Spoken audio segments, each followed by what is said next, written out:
So when you start thinking about streams of income, think of multiple streams of income. I wanted to preach. I'm called to preach. You know me from preaching. You know me from ministering the gospel. And I love what I do. But I had dreams for my children that were bigger than what I do.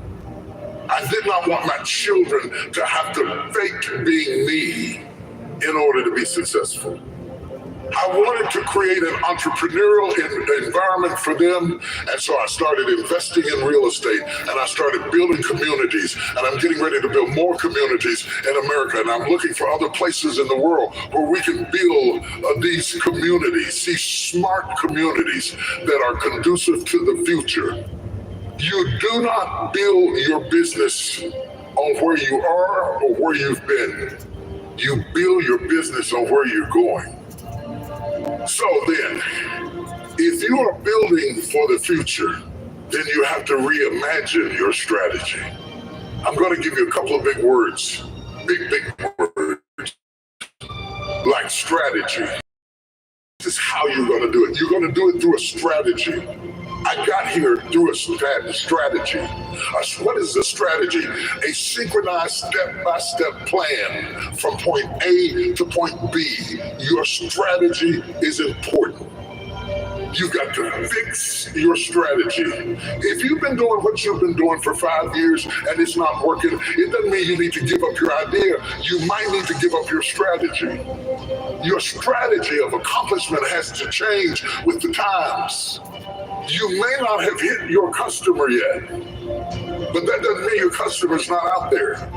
You've got to find somebody, and let me tell you who wants what you got. The person who wants what you have is a person who sees what you have as an answer to their problem. People will go get answers. They are not looking for problems. What do you solve with what you bring?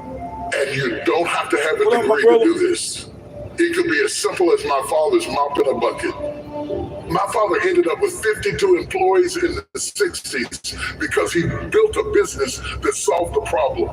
Not all of us will be doctors. Not all of us will be chemists. Not all of us will be lawyers. Not all of us will be astronauts. But the astronaut still needs a plumber. The doctor still needs an electrician.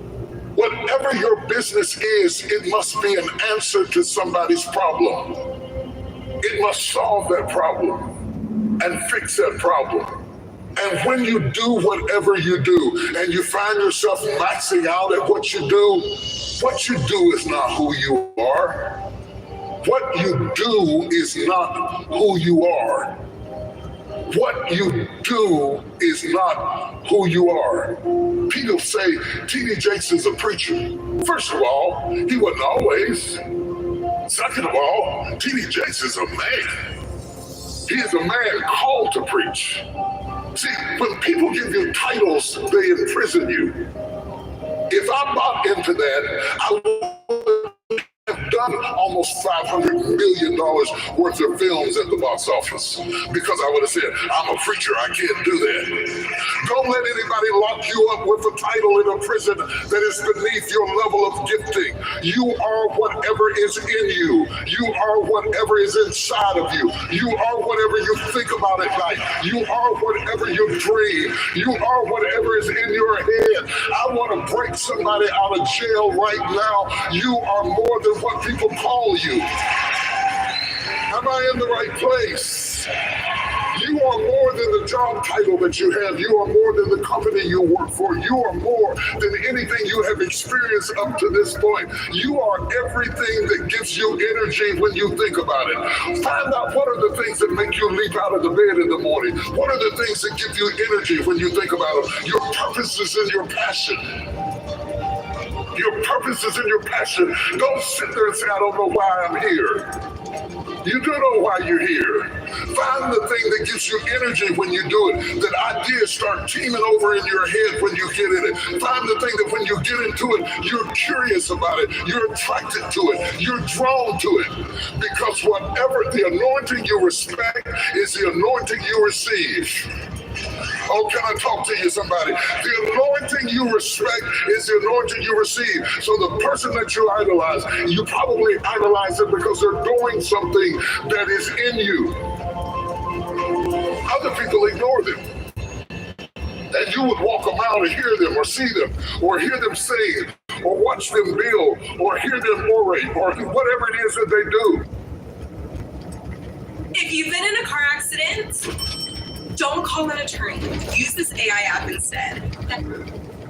It's because it's in you. When I was 8 years old, I was sitting in the back of the car with my mother, and my mother was a speaker, and she went out and did public speaking, and I was sitting in the back of the car. At 8 years old, I said, right now I'm going to hear you speak. And they called me Miss Jake's son. But the time will come, you'll come to hear me speak, and they'll call you Tom Jake's mother. Instincts are inside of you, and they are never one-dimensional. You are more than your job. So if your job goes down, it doesn't mean you have to go down. While you're working for a company, never stop branding yourself. One of the problems that I find prevalent with millennials who, by the way, I love mentoring you above anybody. You are the best investment because you have the longest shelf life. You will outlast me, and you assure the fact that my work continues. I cannot have success without a successor. So I'm committed to you winning. Let me say that first of all. I'm committed to you winning. The problem is, your strength is your weakness. You were raised with technology, which is a great strength, but it's also a great weakness. Because when you are raised with something that responds in predictable ways by touch, when you are placed in unpredictable situations, you don't do well. Because you expect people to respond like computers. They do not. People respond in unpredictable ways. And let me tell you something that you're going to have to become more proficient in. Relationships. And relationships are not text. They're not tweets. They're communication. We are designed that we read more than language. I don't have to, like a minute ago, you were doing what you were doing. I didn't know what it meant, but I felt what it meant. So communication is more than speech. It's eye language, it's body language, it's voice inflection. All of those are tools. Because when you get ready to do business,